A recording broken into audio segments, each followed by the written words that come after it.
Hey everybody, how you doing? This is Dan Blanchard with the Traveling Time with Dan show, where we mix travel with history, with leadership, and of course with me, Dan Blanchard.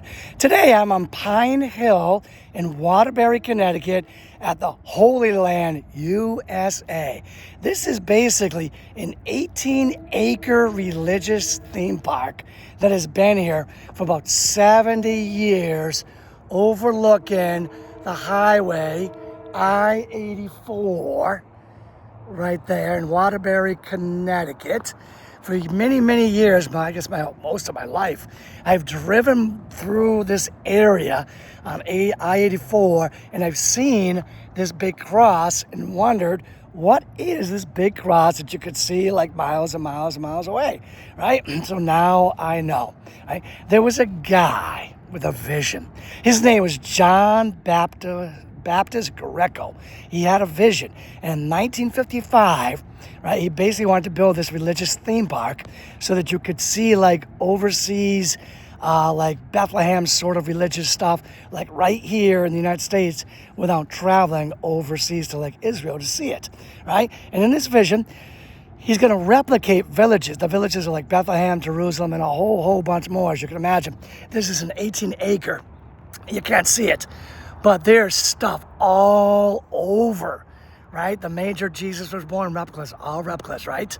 All sorts of stuff is in these woods that you can't see going down the hill, right? It's a really, really cool place. But he had a vision. He was going to build that. But he was a struggling attorney, wasn't really making much money. Nobody thought it could happen. Nobody could see his vision. Nobody thought it was going to happen, right? But he was pretty determined, right? John Baptist Greco was pretty determined, and he created a volunteer organization. Yes, the power of synergy. He couldn't have done this all by himself. If you ever get up here and take a look at it or just watch videos of it, you'll see it's pretty big and pretty impressive, all right? He couldn't have done it all by himself. So he created this volunteer organization called Companions of Christ. And they were pretty ingenious in how they did it. They donated their labor. Again, the money wasn't really here yet, right? And they repurposed materials, right? Anything they could find, they would repurpose into something that could be, anything they could find for like free, right? They would repurpose it and turn it into something, some replication of the Holy Land up here in Waterbury, Connecticut, up on this hill, right?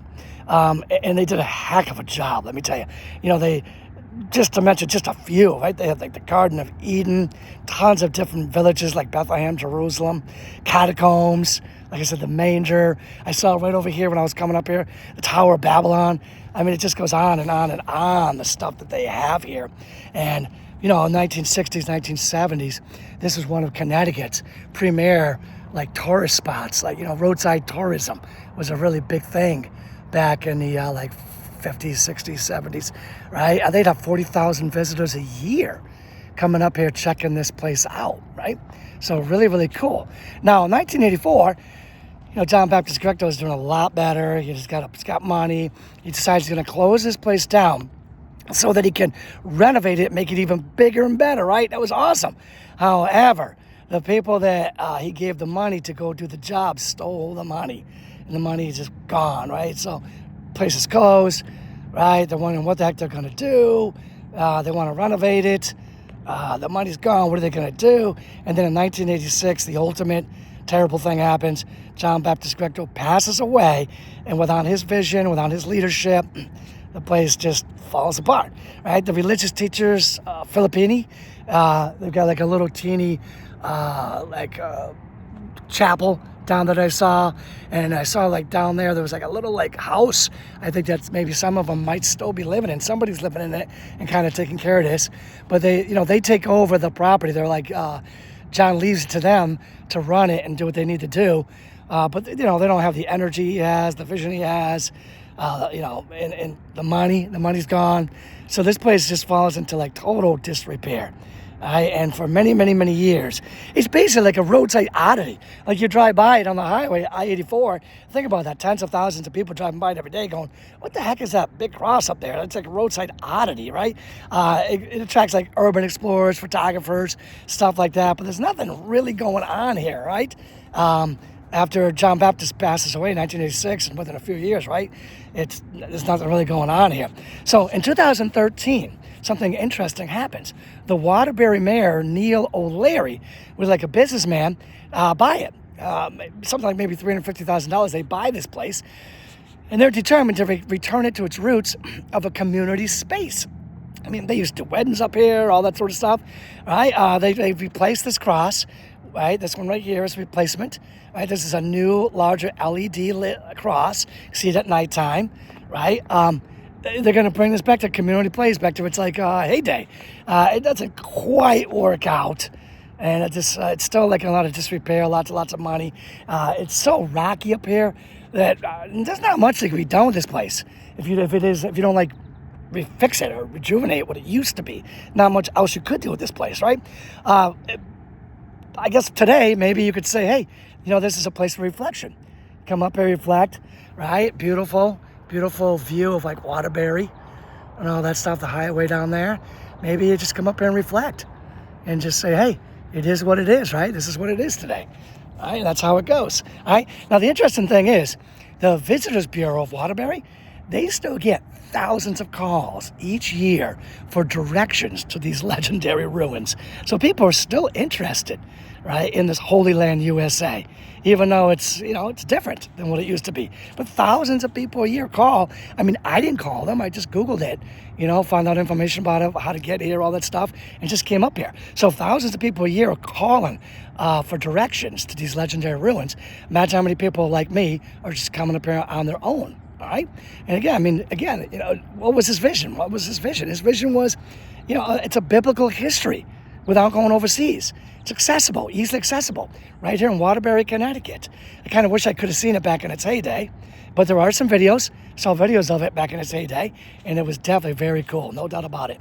So this is what I think we need to think about here. We need to think about that history is all around us, right? I drove by this place for decades, right? People, thousands, tens of thousands of people driving by this every single day and not really thinking about the history. They're thinking maybe about maybe a roadside oddity, but they're not really thinking about the history. History is all around us. It isn't just in textbooks. It isn't just in your high school history class, right? Or maybe for some people who went on to college history. It's all around us. Everywhere we go, there are things we just don't notice that are dying to tell us their story. Imagine that, right? So, when I do Travel Time with Dan, I mix in, travel, history, and leadership.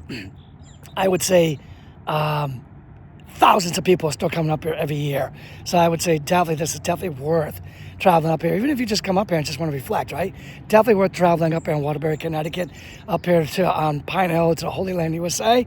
I've given you a little bit of the history of it. There's a lot more history, which you definitely might be interested in learning about. And leadership now. What's the leadership lesson? I would say the leadership lesson is, right? History begins with a vision. Leadership begins with a vision, right? John Greco obviously had that leadership component. John Greco looked up at this empty hill, right? And he imagined something that no one else saw, right? That's vision. That's leadership right there. All right, everybody, thank you for spending time with me today on the Travel and Time with Dan show, where we mix travel with history, leadership, and of course me, Dan Blanchard. I'll be back real soon with another great episode somewhere else. Until then, have a great day, have a great journey, and keep your vision alive. Bye.